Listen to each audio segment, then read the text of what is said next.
Então, a gente vai falar a respeito da continuidade, na verdade, para poder falar a respeito da parametrização. Porque na aula passada eu apresentei para vocês a integral de linha. Então, a integral de linha, aqui nós estamos na seção 16.2. Eu não sei se essa aula vai entrar na 16.3, mas vocês vão encontrar aqui o início na 16.2, dando continuidade.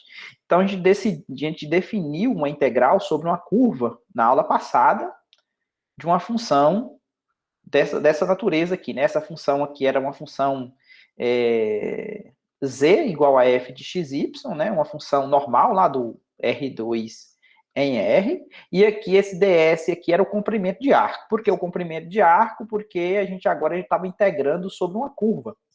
Então, essa propriedade que segue aqui, ó, que inclusive é ilustrado nessa figura, fala o seguinte: se você tiver uma curva que ela for suave por partes e ela for a união de outras curvas, aqui tem um C1, C2, C3, C4, C5, o que acontece? Para você calcular a integral sobre a curva, você pode fazer o quê? Quebrando ela em pedaços, né?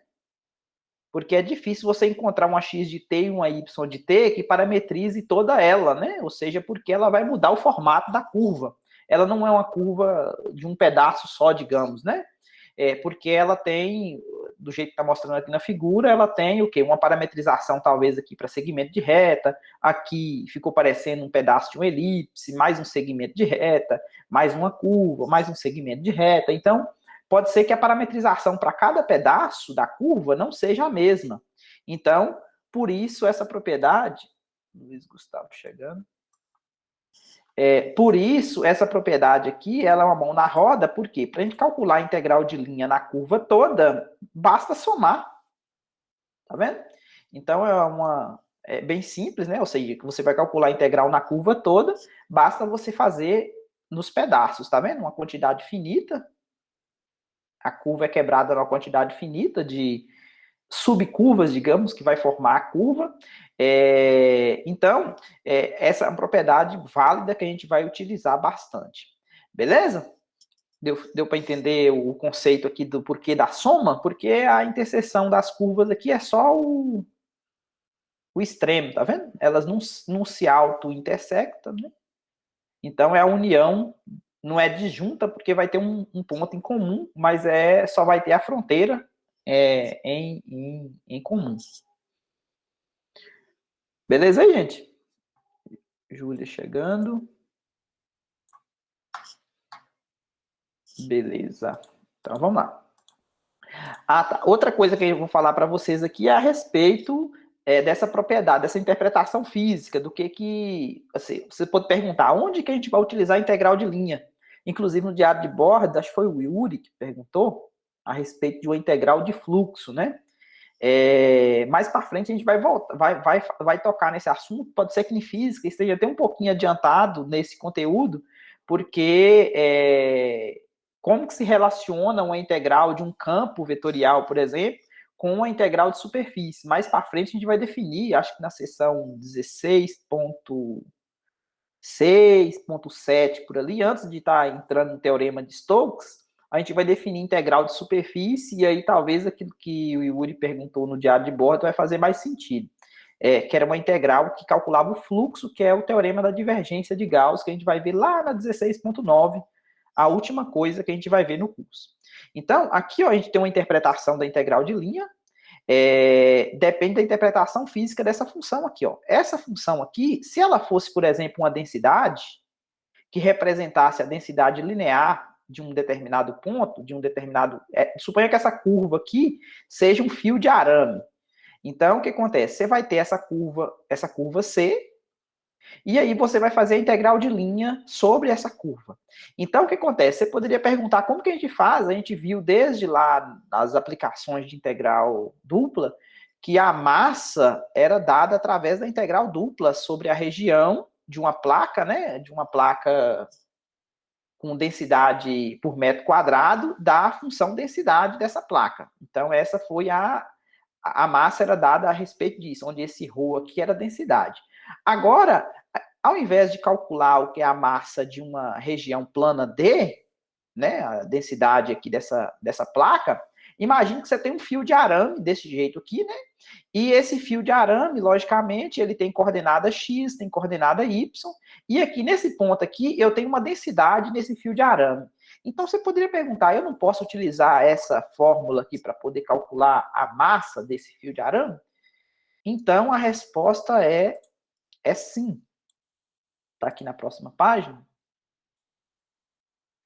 Você vai utilizar o mesmo processo de soma de rima, tá vendo? Você vai pegar aquela curva lá e vai... Imagine que você pegou sua curva e vai pegar cada um desses pedacinhos aqui, do PI menos 1 até o PI, né?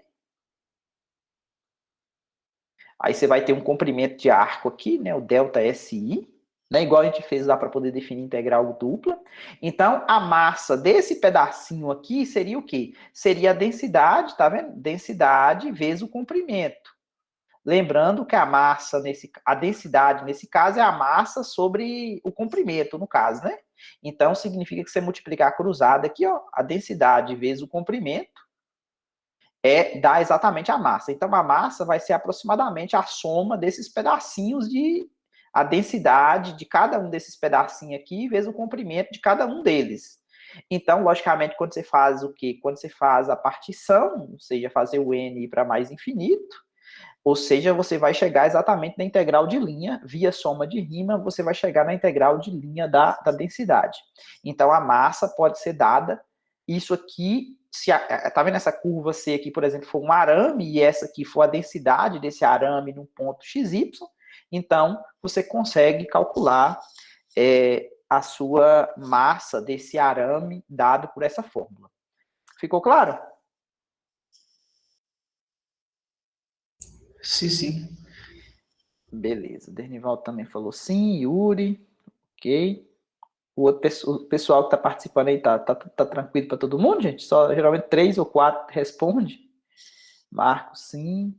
Luiz Gustavo, Gabriela. A Luiz também tá ok. Júlia, Sayuri, beleza. Tá ótimo. Aí o que acontece? No exemplo anterior, lembra que nós calculamos na aula passada, Bárbara também falou sim, lembra que a gente falou na aula passada a respeito dessa função aqui? A gente fez inclusive o gráfico dela, né? E aí a gente calculou, eu não vou conseguir desenhar, mas foi essa, só para lembrar vocês, foi aqui na aula 14. Foi exatamente essa figura aqui, ó. Essa figura aqui, ó. José Danilo chegando. Tá vendo? A gente fez essa figura, esse aqui é o gráfico, 2 mais x ao quadrado vezes y, e a gente pegou o quê? Se a gente pegasse, por exemplo, a curva como sendo essa semicircunferência, e se a gente perguntasse qual seria, se essa f aqui, ó, fosse a densidade para cada ponto, a gente poderia calcular a massa dessa curva, tá vendo? Então, como é que a gente faria isso? Vou botar aqui para a aula 15. Como é que a gente faria isso? Calculando que, se você fizer aquela conta que a gente fez lá, a gente calculou a integral sobre C de 2 mais x ao quadrado y ds. Essa integral a gente fez a conta lá e a gente encontrou um valor. Deveria ter olhado qual foi o valor, né? Deixa eu só voltar lá. Qual foi o valor que a gente encontrou? Abrir aqui. A gente fez a conta e a gente encontrou...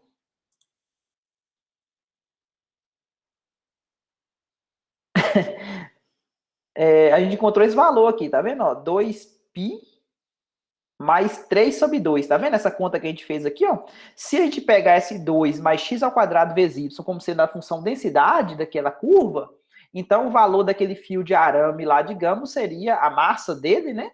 Seria 2π mais 2/3. Então, uma aplicação direta de como a gente calcularia isso aqui. Agora, outra coisa que a gente pode perguntar também, qual que seria o centro de massa?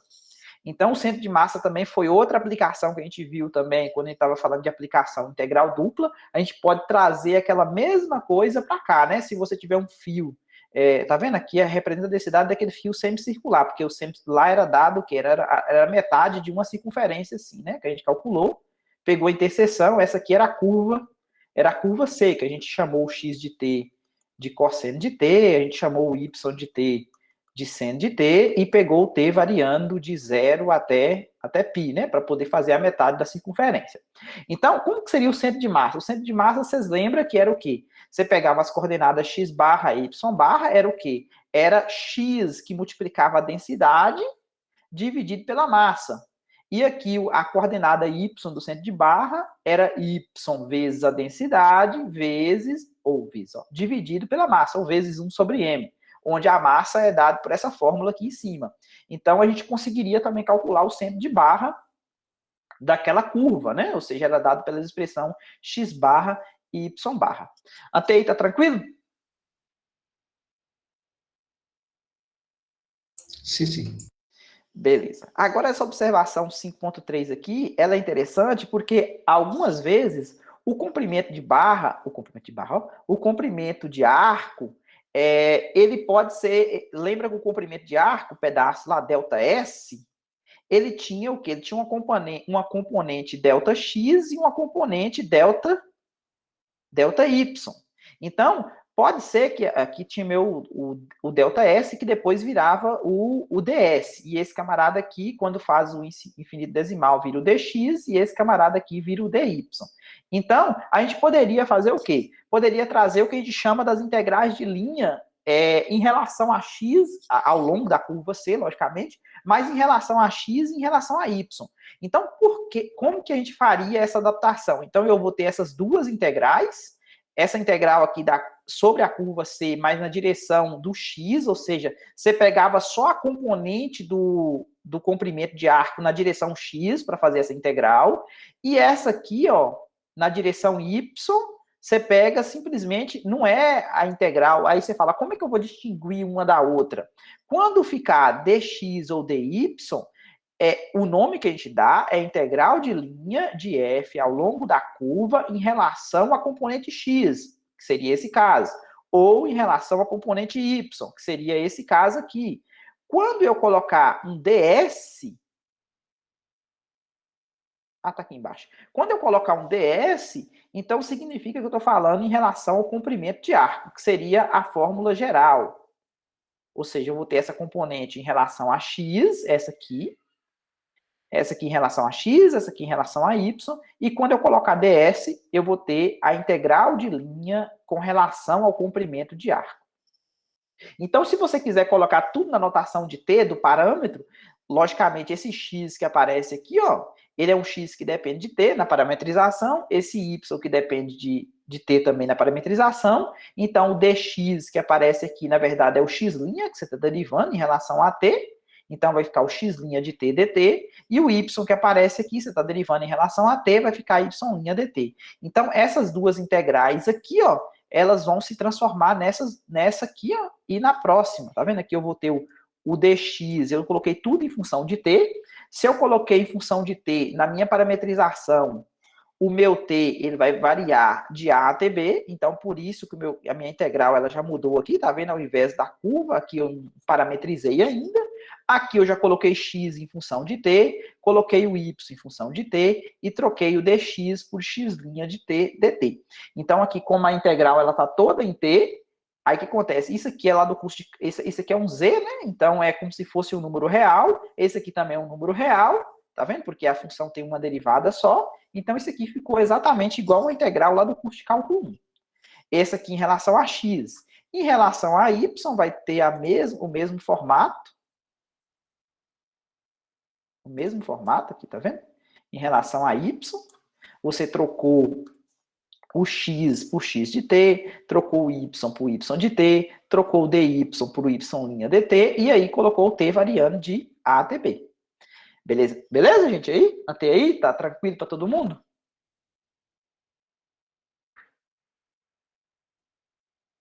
Sim.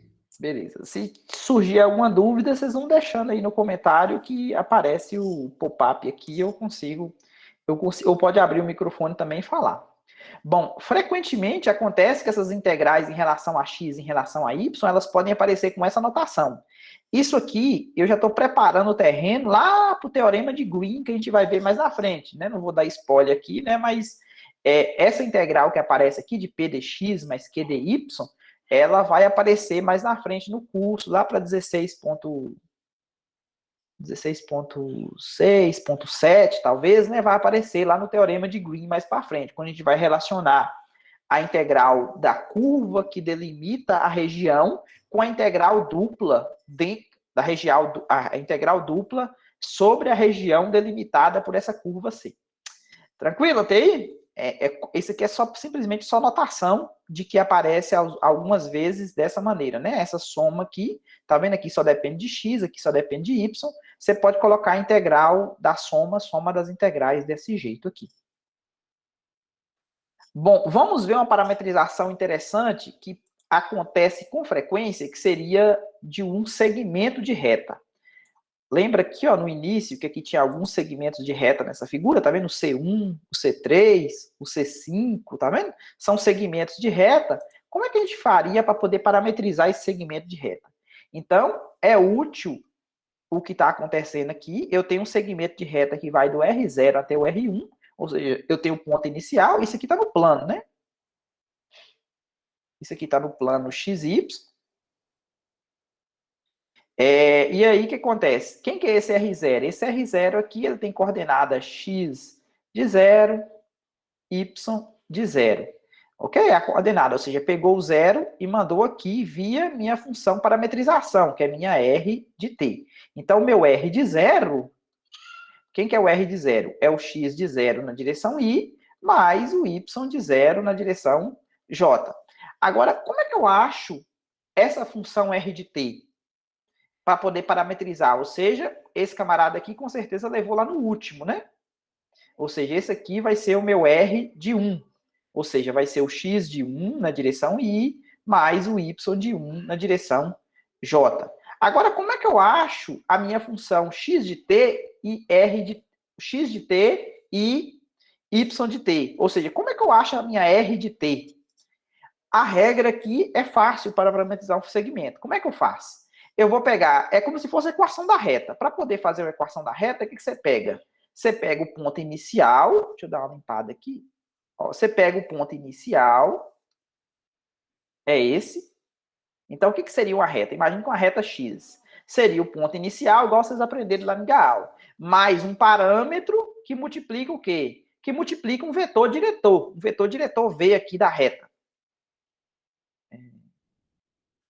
Lambda V. Isso dá a equação da reta, né? Um ponto inicial mais um lambda. Esse lambda aqui é um número real, é o parâmetro que faz com que a reta positivo e negativo, né, vai para frente, vai para mais infinito, com valor de lambda, menos infinito, se o lambda for negativo e tal. Então, quem que é esse camarada aqui? Esse camarada aqui eu vou chamar de R0, que é o ponto inicial. Mais o lambda aqui eu estou chamando da letra T, é o parâmetro. E quem que é esse V? Esse V aqui eu vou pegar o vetor exatamente ponto final menos o ponto inicial.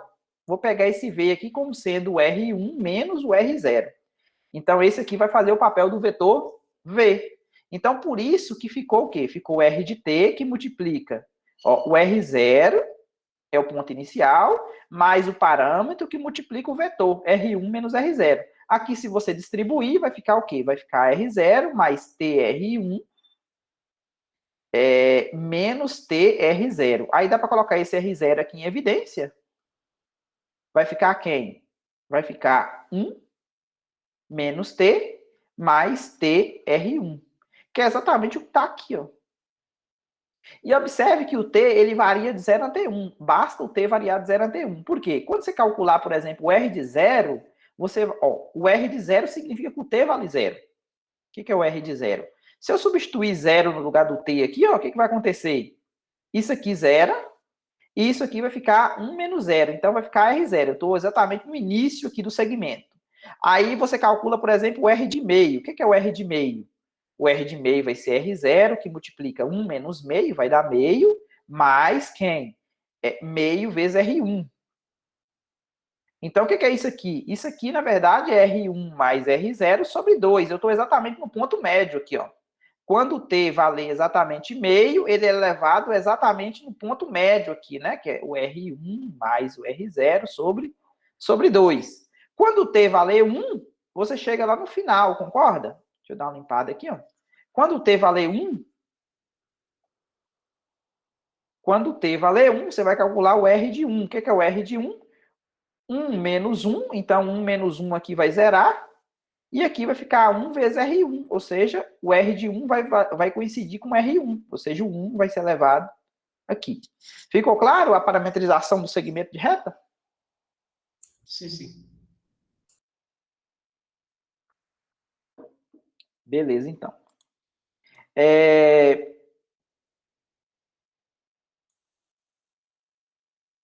Ah, tá. A orientação da curva C, né? Como é que a orientação da curva C ela vai impactar na minha integral de linha? Então, a parametrização, logicamente, eu tenho as equações paramétricas aqui da minha parametrização. O T é o parâmetro que varia entre A e B.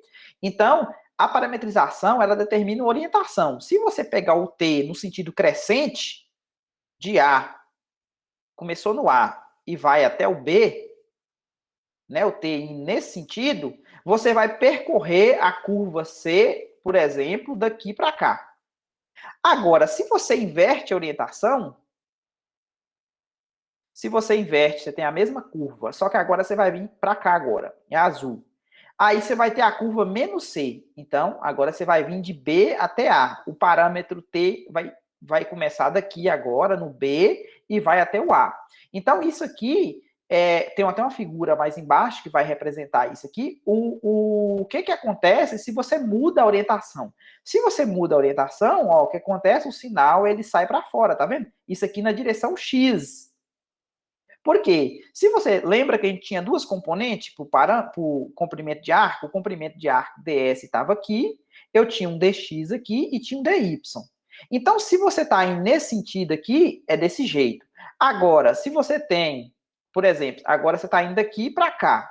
Agora, se você faz nesse sentido aqui, ó,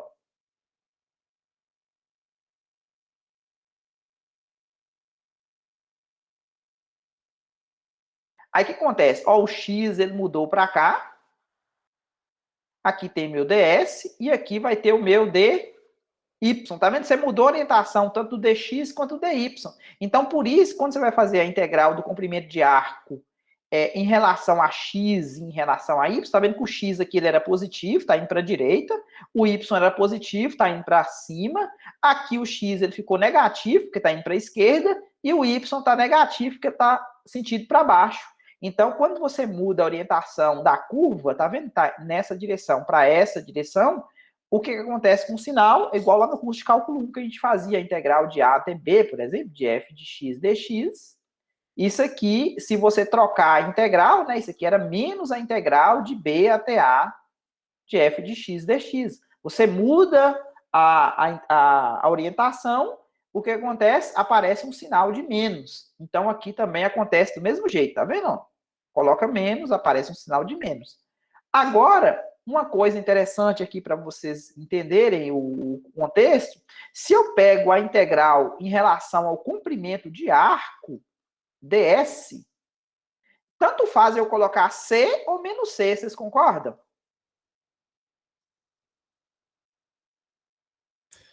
A minha dúvida era se essa, por ser menos, seria voltar à origem, não, né? Então, agora o que acontece? O segmento de arco, vocês lembram da aula passada? Qual que era a interpretação da minha... Você tinha uma curva, e aí vocês tinham uma espécie de uma cortina, não era? Aqui estava o gráfico da superfície. Imagine que você está pegando a curva C nesse sentido. Calcular a integral sobre C era calcular essa área dessa cortina, não é? Se eu calcular a área dessa cortina indo daqui para cá, ou calcular a área da mesma cortina vindo daqui para cá, vai alterar alguma coisa na área? Não. Não, né? Então, se for em relação ao comprimento de arco, tá vendo? Tanto faz ser menos C ou C positivo. Agora, se for as integrais chamadas em relação a x ou em relação a y, aí sim, porque aqui eu vou ter orientação, tá vendo? Positivo, positivo, negativo, negativo, inverteu. Agora, o comprimento de arco, tanto faz, se for o ds, tanto faz se está indo para cá ou vindo para cá, o valor da integral em relação ao comprimento de arco não vai mudar, que é o que está falando aqui mais na frente, na próxima página, acredito. Aqui, ó. Aqui eu tenho a minha, tá vendo? A minha curva indo de A até B e aqui de B até A. Agora, as integrais em relação ao comprimento de arco, ds, ela não muda. Porque o que muda é o valor do ΔX do ΔY, igual eu mostrei para vocês. O dx, dy, ora para a direita. Quando você está indo, os dois estão positivos. Quando você está voltando, os dois estão negativos. Então, mudou, né? Ou seja, a orientação para o dx e para o dy, eles mudam de sinal quando você inverte a orientação. Agora, o comprimento, a integral que você está calculando, ou seja, se isso aqui for positivo sobre essa curva, isso aqui vai dar a área daquela cortina lá, ou seja, tanto faz ir da direita para a esquerda ou da esquerda para a direita na curva, tanto faz. A integral de linha em relação ao comprimento do arco, ela não vai mudar o valor. O que vai mudar vai ser as integrais em relação a x e em relação a y. Ficou claro?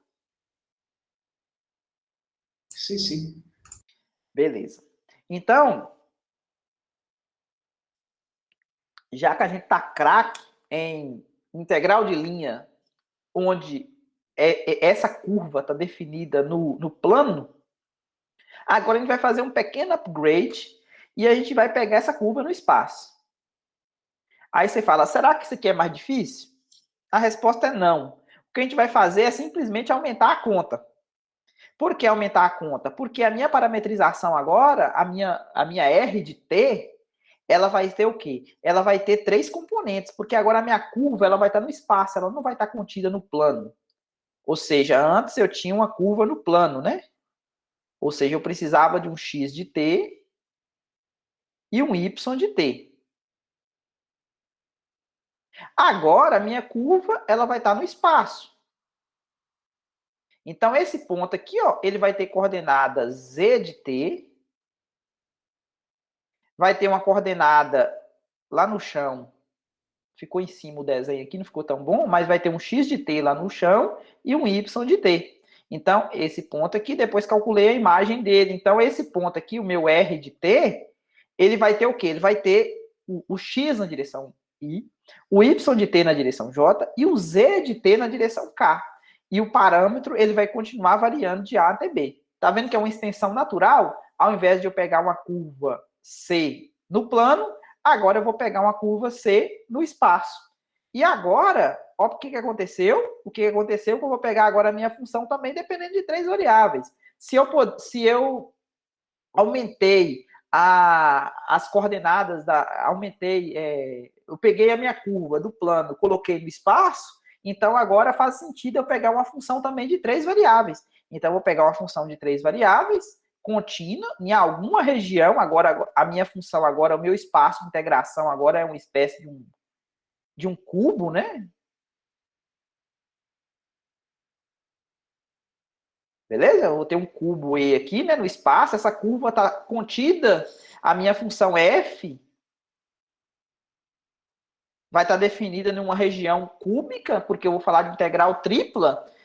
A integral tripla, uma função de 3 variáveis, ela está definida o quê? No espaço tridimensional, o volume de integração, não é? Então, agora a minha curva, por mais que eu não vou integrar ela no E todo, ou vou integrar ela só sobre a curva, mas só que essa curva ela tem 3 coordenadas. Então, essas 3 coordenadas, então por isso que a minha F ela depende de 3 coordenadas, tá vendo?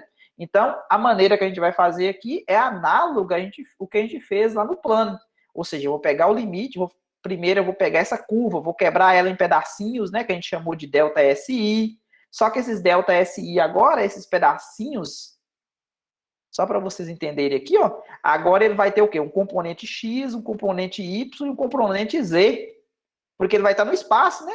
Ou seja, cada ΔSI, né, esse aqui, ele vai ter uma componente X, uma componente Y e uma componente Z. Ele vai estar no espaço agora, né? É um pedacinho aqui, ó, que eu vou estar no espaço. Então, agora eu vou pegar o quê? Eu vou pegar a soma de rima desses camaradas, desses ΔI, vou somar. Logicamente, aqui a gente não vai conseguir visualizar como sendo aquela cerca que a gente conseguia visualizar. Por quê? Porque essa função aqui ela tem 3 variáveis, né? Então, a imagem dela estaria no R4, então eu não consigo visualizar graficamente o que seria essa cerca. Seria uma hipercerca, digamos, né?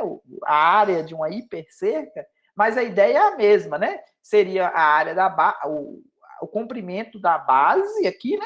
Esse aqui seria a altura, só que essa altura aqui estaria no R4, eu não conseguiria visualizar essa altura. Quando você multiplica essa altura aqui vezes a base, você ia ter um hiperretângulo, digamos, né? Ou seja, a gente não consegue visualizar isso aqui, mas a teoria, ela continua valendo. Beleza? Então, nós vamos calcular essa integral utilizando a fórmula análoga que a gente fez lá para a integral de duas dimensões, né? Quando a minha curva estava no R2. Então, qual que é a fórmula que a gente vai utilizar? É exatamente do comprimento de arco. Então, o meu DS agora, ele vai ser essa fórmula aqui, ó. Deixa eu tentar explicar aqui para vocês o porquê dessa fórmula. Ó, vou pegar um pedaço aqui da folha aqui embaixo. Imagine que você tem assim, ó, você tem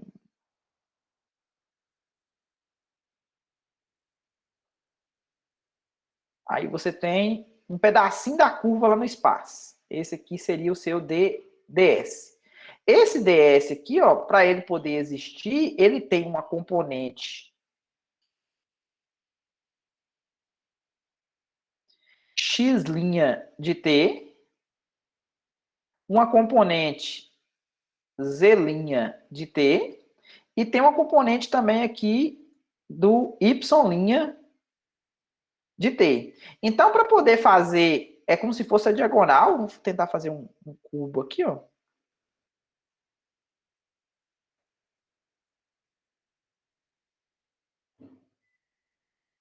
Imagine que seu DS, ele esteja aqui, ó, saindo aqui, indo até aqui. Então, esse aqui é seu DS. Então, aqui você vai ter o seu x' de t, aqui você vai ter o seu z' de t, e aqui você vai ter o seu y' de t. Por que isso? Porque você pode pegar esse DS aqui e aproximar ele pelo R' de t, né? Ou seja, o vetor tangente da minha parametrização. Então, quem que é o R' de t? Esse R' de t aqui, na verdade, deixa eu desenhar ele aqui, acho que vai ficar mais interessante. Aqui, ó. Exatamente na diagonal, aqui, ó. Então, esse camarada aqui é o meu R' de t. O que é o R' de t? Vocês concordam que usando Pitágoras, a diagonal do cubo, né? Seria o quê? Seria a raiz quadrada de x' ao quadrado, mais o y' de t ao quadrado, mais o z' de t ao quadrado. Então, eu estou pegando esse camarada aqui e estou aproximando. Ficou ruim, assim fica melhor. Eu estou aproximando o meu DS pelo exatamente o R' de t. Então, por isso que saiu essa fórmula aqui, ó. Tá vendo? O meu DS aqui ficou o x' ao quadrado, mais o y' ao quadrado, mais o z' ao quadrado. Do mesmo jeito que a gente fez lá para o plano, né? Só que lá no plano só tinha essas duas coordenadas aqui, ó. Né? Porque era no plano, então, nesse caso lá, a gente pegou... Opa, a vermelho nós pegamos assim, né? Pegamos o meu DS e aproximamos o meu DS pelo meu R' aqui, ó. O meu R' era simplesmente o x' de t, era um cateto, o outro cateto era o y' de t. Então, esse aqui eu usei Pitágoras normal para poder encontrar esse aqui, né? O comprimento de arco era só essa parte. Isso para o plano. Agora, para o espaço, aumentou mais essa coordenada aqui, mas vocês viram que o procedimento, ele é análogo, beleza? Então, essas equações, essas integrais, elas podem ser escritas tanto a que a gente tinha lá, f de x, y, ds, que a gente escreveu ela como sendo a integral de a até b, do f de esse x aqui a gente trocou por x de t e o y nós trocamos por y de t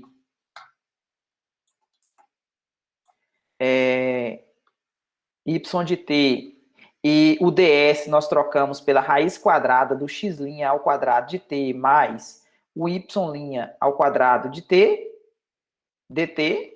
Então, essa equação aqui, ó, você pode colocar, isso aqui é exatamente o módulo do R' de t, e isso aqui que está aqui dentro é exatamente o R de t.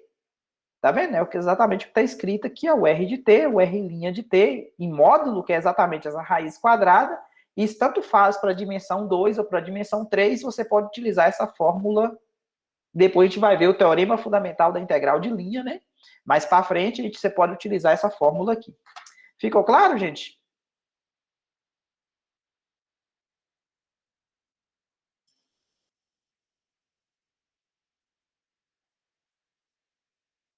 Yuri, Júlia, Marcos Vinícius também. Olha uma coisa interessante aqui nessa observação 5.4. Se você pegar o caso particular em que a sua função, tá vendo? Aqui antes tinha uma função, né? Essa função f, ela entrava aqui, não era? Antes do ds. Se você pegar o caso onde que essa função ela é a função constante valendo 1, olha o que acontece com a integral de linha. A integral de linha ela vai coincidir com o comprimento de arco. Por que vai coincidir com o comprimento? Vai coincidir com o comprimento da curva. Por quê? Porque quando você pega essa função aqui e coloca o f de r de t, independente da parametrização, o valor vai ser 1. E esse camarada aqui é exatamente essa norma. Tá vendo? Esse tamanho aqui, ó. E esse tamanho aqui, quando você soma, faz o t variar de a até b, você vai pegar todos os pedacinhos, né? Vai emendando todos os pedacinhos. Tá vendo? Calcula o t variando de a até b, né? O t varia de a até b, você fez a partição. Então, você pegou cada pedacinho do comprimento de arco e foi somando todo mundo. Como está multiplicando por 1, então o valor disso aqui vai ser exatamente o valor do comprimento da curva. Tranquila a observação? O caso particular?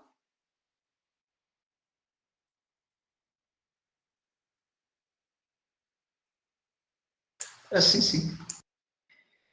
Bom, aí vocês perguntam, aquelas integrais em relação aos eixos, elas existem aqui para o caso 3? Existem. Elas estão aqui, tá vendo? Nós também podemos definir as integrais de linha em relação a x, em relação a y, em relação a z. Ou seja, existem as integrais em relação ao comprimento de arco, que a gente acabou de definir, e existem as integrais em relação a cada eixo, tá vendo? Então, aqui, logicamente, passa pelo processo de soma de rima, e isso aqui é o resultado que vai ficar, né? Ou seja, quando o n vai para mais infinito. Aqui também o meu dy vai ser trocado por y' dt. Aqui eu estou colocando no lugar desse ponto amostral, aqui eu estou colocando a minha parametrização, com o t variando de a até b, e em relação a z do mesmo jeito. Do mesmo jeito que a gente viu lá para a integral, para quando a função era de duas variáveis, você pode escrever isso aqui também dessa maneira, ou seja, se você quiser fazer isso aqui igual a integral sobre c de p dx mais q dy mais r dz, essa integral também pode ser escrita em pedaços dessa maneira também, como sendo a soma. Tranquila a teoria para integral no espaço, de linha no espaço? Tranquilo, só não podemos perder nesse espaço. Mas aqui é no R3, não dá para perder, não. No R3 não dá para perder, não. Aqui tem um exemplo, tá vendo? Eu tenho uma função f de x, y, z, essa aqui, ó. Por mais que não tem x na história, né? Mas é uma função que depende de f de x, y, z, não tem o y na forma explícita dela, mas é uma função com essa carinha aqui. E a minha equação, a minha curva, pediu para calcular a integral de linha sobre essa curva. Essa curva, ela está no espaço, ela é chamada de hélice circular. Por que hélice? Porque isso aqui, vocês lembram que dá uma circunferência, mas só que o z, o fato do z ser igual a t, ela é como se você pegasse a circunferência, imagina um arame de caderno. Imaginou um arame de caderno? Retira o arame do caderno, não vai ficar uma espécie de uma mola? Fica, não fica? Uma espécie de uma mola? Sim, sim. Espiral. Então, uma espiral? Exatamente, uma espiral. Essa aqui é exatamente a equação de uma espiral. Por quê? Você pegou o x de t, o x e o y desse jeito aqui, ó. Se fosse só esses dois aqui no plano, gerava uma circunferência. Concorda que gerava uma circunferência? Com t variando de 0 a 2π?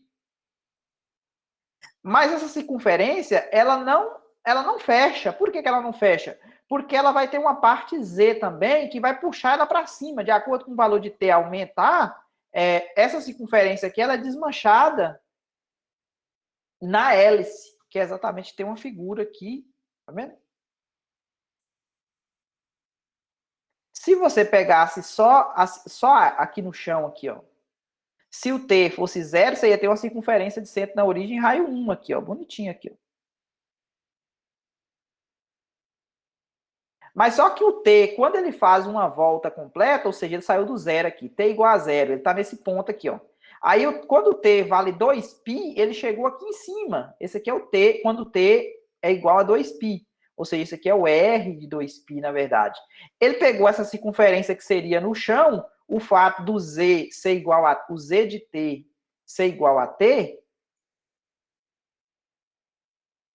o Z de T ser igual a T, ela pegou essa circunferência aqui, ó, se fosse só o X de T igual a cosseno de T e o Y de T igual a seno de T, e o T variando de 0 a 2π, ela ia fazer exatamente essa circunferência aqui no chão.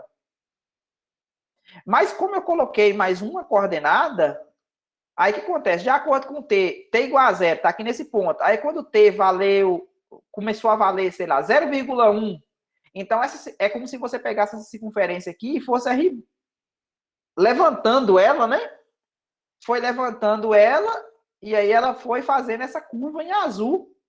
Então, essa circunferência é como se fosse... Imagina que você pegou e quebrou o arame aqui, ó. E pegou essa parte aqui e desenrolou nessa hélice. Então, é exatamente a minha curva C, nesse sentido, né? Quando o T varia de 0 a 2π, ela vai fazer essa espiral. E aí eu estou pedindo para vocês calcularem essa integral aqui dessa função em relação ao comprimento de arco. Oi? Seria esticar aí também o espiral? Exatamente, ela está esticada, né? Porque, na verdade, ela não está esticada. Esse Z de T aqui, ó, se eu pego, por exemplo, o T, Z de T igual a 2T, por exemplo, bastava eu ir de 0 até π, por exemplo, para ela poder chegar nesse mesmo formato. Ou se eu pego Z de T igual a meio de T, aí eu teria que pegar o T variando de 0 a 4π, para ele poder fazer esse tamanho todo. Ok? Porque quem vai mandar na história é esse Z aqui, é o tanto que vai falar com que essa circunferência, lembrando que isso aqui é uma circunferência, isso aqui é uma circunferência, tá vendo? Aqui no chão. Então, o Z de T que vai falar para ela como que ela vai fazer esse movimento para cima aqui, ó, de acordo com o T varia no parâmetro dado. Então, essa equação aqui, ó, que vai ser a responsável por poder desmanchar a circunferência, entendeu? Fazer ela ser uma espiral mais achatada ou mais, como é que seria, mais espichada, né? Não sei qual é a palavra que fala aqui, né? Não sei se vocês entenderam qual é o contexto aqui. Ela pode ficar mais assim, né? Mais achatadinha, ou ela pode ficar mais estirada, né? Isso aqui vai depender do Z de T. A imagem não muda nada, não, né? A imagem muda de acordo com o Z, né? Porque o X de T e o Y de T sendo cosseno e seno vai fazer a circunferência aqui no chão.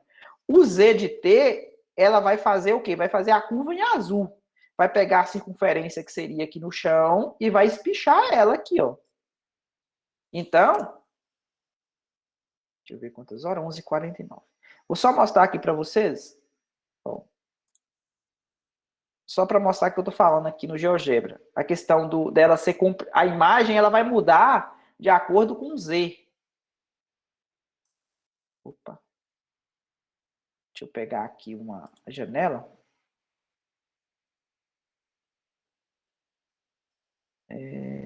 Como é que faz para poder colocar a janela de...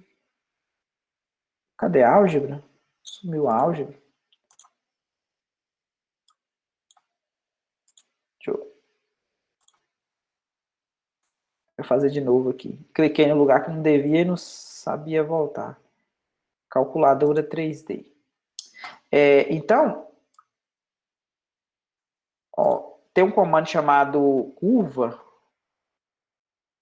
Aí, como ela está no espaço, eu vou pegar essas três expressões aqui, ó.